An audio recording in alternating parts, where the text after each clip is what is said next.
note, if you can read from, she was concerned that the post. She was concerned that the post in question was critical. It was a critical post dealing with within CI, dealing with sensitive intelligence and secret service accounts. Khumalo did not have TSC. He called, or she called Nsia.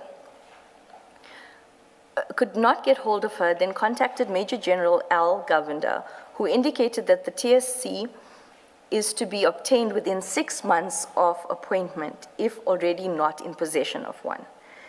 Okay. She signed off the info note. Then if we can go to... Sorry, can I just ask, was there an explanation why there would be a witness statement from the Chief Financial Officer on this HR matter? Did anyone offer an explanation, or General Dimpani was invited or offered, whichever it was, to submit a statement? This is corridor rumors that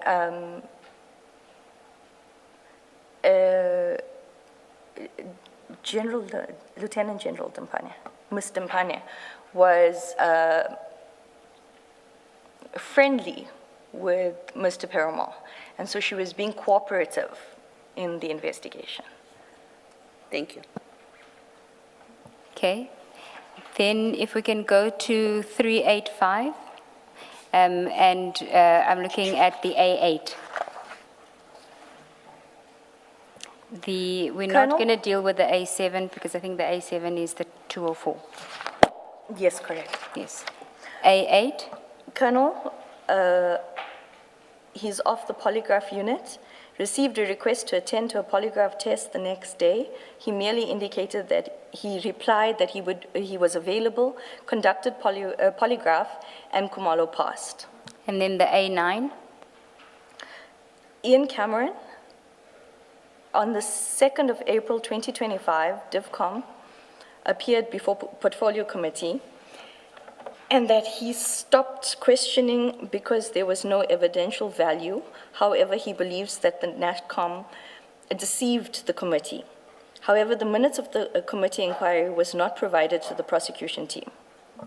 And then we can... You say DivCom. Is that DivCom or NetCom? Should we be making a correction? Because in the same paragraph you refer to NetCom. Yeah. It's NATCOM. Okay. Thank you, Commissioner. Thank Baloyi. you, Commissioner Baloyi. So the correction is that under Ian Cameron 2/4/2025, it must be NATCOM, not DivCom. Correct. And then if we go to 386, your submissions.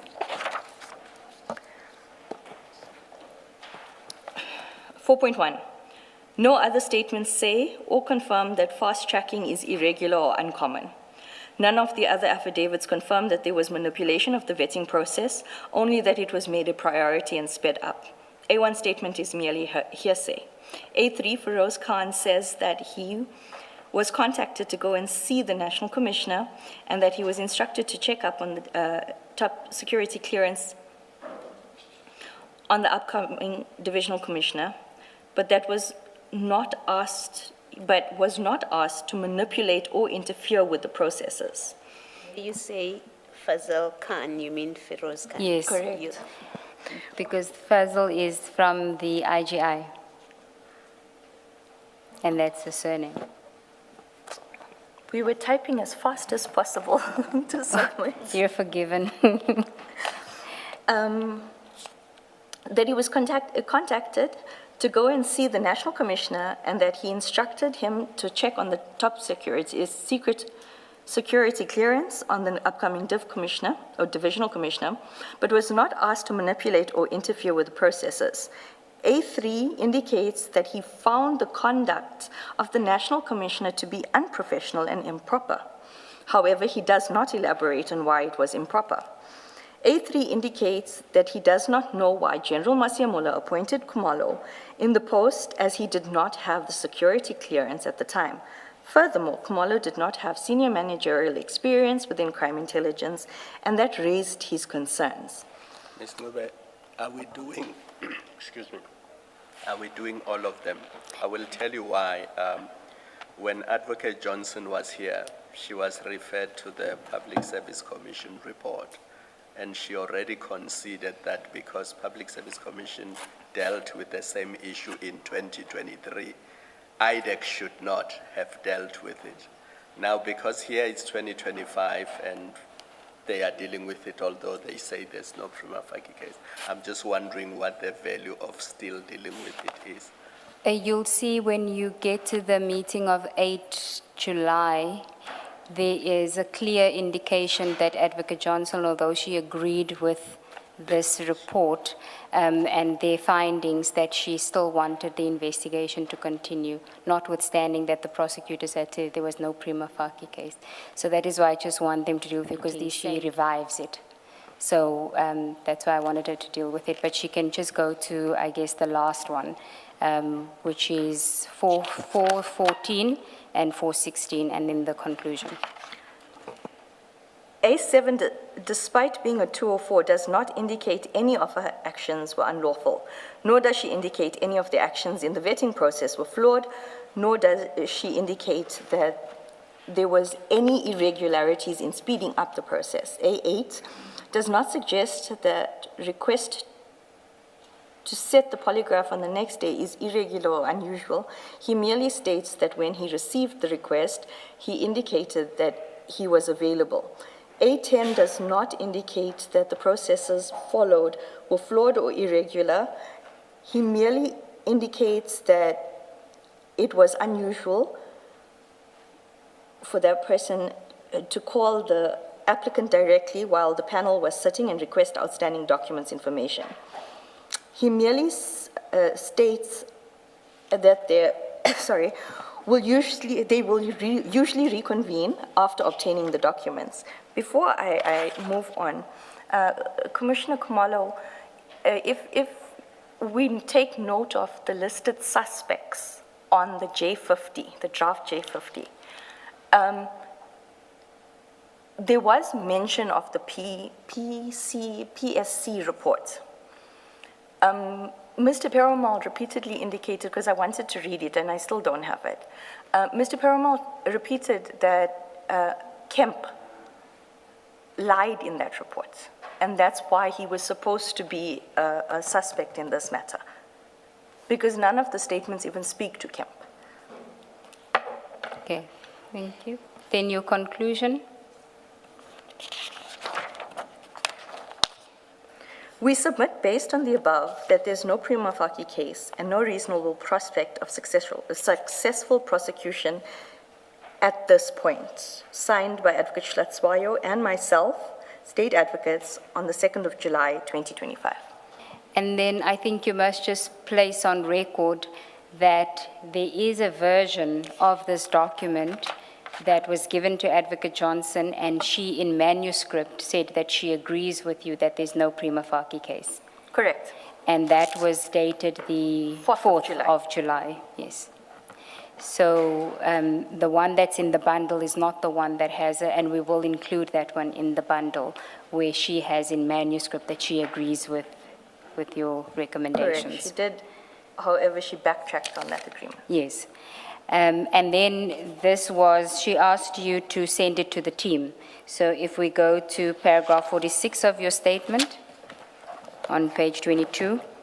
Thereafter, we emailed the memo to the entire team. Mr. Sissoko called us being Advocate Schlatzwayo and myself, shortly thereafter, and told us that Mr. Perumal was calling him spitting fire regarding the memo that had just been emailed to the team. According to Mr. Sissoko, Mr. Perumal threatened to resign because they had worked so hard on the case to get it ready for enrollment, and then we derailed the entire process. Advocate Johnson sent an email on the 4th of July, 2025, effectively responding to Mr. Perumal's reaction to the memo. We can go to that email before you go to this display. It's on page 457 of file 10, part 2.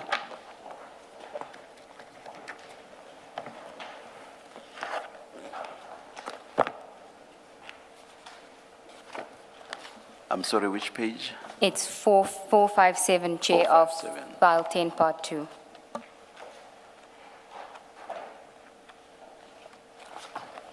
It's an email from Advocate Johnson on the 4th of July 2025 at 1:35 p.m. And she's copied a whole lot of people in there. Importantly, Mr. Belochan, Mr. Pariachi, yourself, Mr. Perumal, Lashwayo, Mr. Sesoko, and yeah, those are the important ones I wanted to highlight. Subject diversion, you can read it because it's an important email. Colleagues, we'll schedule a meeting for Tuesday and it's in person. You will attend. Before you come to the meeting, I want to remind all of you of the following. You work as a team. When you don't agree, I suggest that you engage constructively. We deal with evidence, not assumptions or personalities. IDAC is prosecution-led, and where advocates request evidence to be obtained, it is not an investigator's discretion to ignore it unless there is a very good reason why that evidence cannot be obtained. No matter how experienced we are, we must always listen to others in the team. At no stage must it seem that cases in IDAC are part of some kind of witch hunt, and our integrity and objectivity must always be at the front of what we do and say. Mrs. Sissoko and I will make final decisions, but these will always be fair and objective and based on facts.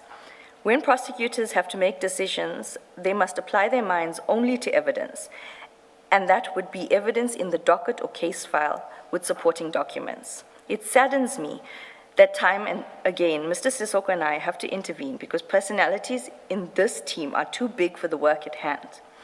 You all have a role to play. You all bring experience to these really difficult cases, and the ID expects only the best from every team member. I suggest you all read this email many times before you come to the meeting. Do not engage me or Sissoko on this email. You will be able to engage all the issues at the in-person meeting on Tuesday. When you receive this, it must have been a very refreshing email to receive from her, that she was supportive of your decision, you and Advocate Lashwayo, not to continue with the matter of General Masemola and General Khumalo. We were relieved, yes, but it was short-lived relief. You say she supported and accepted your conclusions. This is the email you're referring to, or is there a separate standalone decision? Yes, Commissioner Baloy, we indicated that the memorandum that we went through, there is a version with Advocate Johnson's manuscript where she writes that the ID is supportive of this. There is no Prima facie case, and it's dated 4 July 2025, which we will include in the bundle, because that was the hard copy that the witness had. This was the attachment to the email. Thank you. So we can go back to your statement, paragraph 46 on page 23, this display. This display of sound judgment by Advocate Johnson was regrettably short-lived.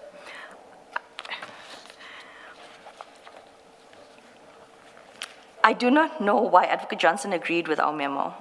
It was the right thing to do, and I hope that that is why she agreed with us. However, there is also the real possibility that, one, Advocate Johnson was aware of the optics of arresting the most senior SAPS officials and one of the most senior SAPS officials so soon after June 2025 arrests, or Advocate Johnson had been made aware that there was something brewing and she needed to hang 10.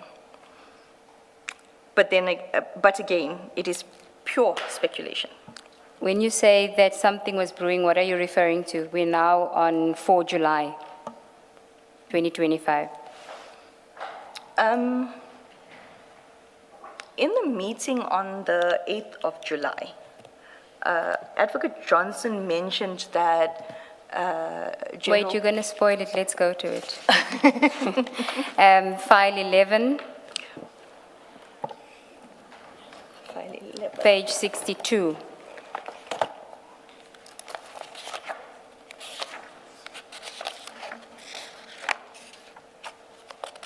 It is the second entry. You will explain to the commissioners later about this meeting, but since you've mentioned this now, you can explain your note on page 62, the second one, after on hold for 2 reasons, one, and then the second one? KZN Mkhwanazi Gauntlet. Gauntlet. So you can go now back to... That's cryptic. Explain. Yes. Advocate Johnson had at that time, I'm going to deal with the 4th of July first. At that time, we didn't know what was at play. Advocate Schlatzwayo and I were in the dark. We were just assessing the evidence. Although we did feel that there was something off, and we did say that these are HR matters that we are now being dragged into for SAPS. But on the 8th of July, Advocate Johnson mentioned on 2 occasions that Khan said this was going to happen, Khan said this was going to happen. So we took it to mean that General Khan had already alerted her to certain things. Because she said, her words were, he keeps telling us that something big is coming, and then FO, or FA. Which means, don't say the word, but she's meaning that it doesn't happen. Nothing happens. So prior to 6 July, Advocate Johnson had indicated that, was it General Mkhwanazi specifically, or was it General Khan that was saying to them something big is going to happen, and then nothing happens? It was General Khan that was informing Advocate Johnson something big is going to happen. Because in the 8th of July meeting, she also said, he keeps saying they're coming for me. Okay. And her reference earlier on when she says, but then nothing happens, is it's not the first time he's warned them. So she didn't think much of it, or she would take his advice and not do anything because something big was going to happen. No, she voiced her exasperation of the fact that he keeps messaging that something's going to happen and nothing happens. Okay. So we can then go back to your statement, page 23, paragraph 48, and it's the General Khumalo